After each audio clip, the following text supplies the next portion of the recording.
انت جابوك هنا ليه؟ مين اللي قبض عليك؟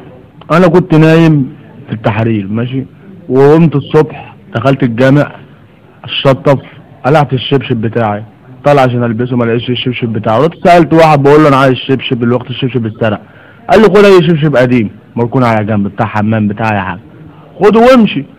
خدت اي شبشب وماشي، قال لك لا انت حرامي بقى، انت بتسرق الجزم وبتاع، ولا انا حرامي ولا اعرف اي حاجه ومش في اي حاجه، وخدوني وضربوا. بص رجلي بس انت دلوقتي يعني عادي يعني انك تاخد شبشب وتمشي بيه؟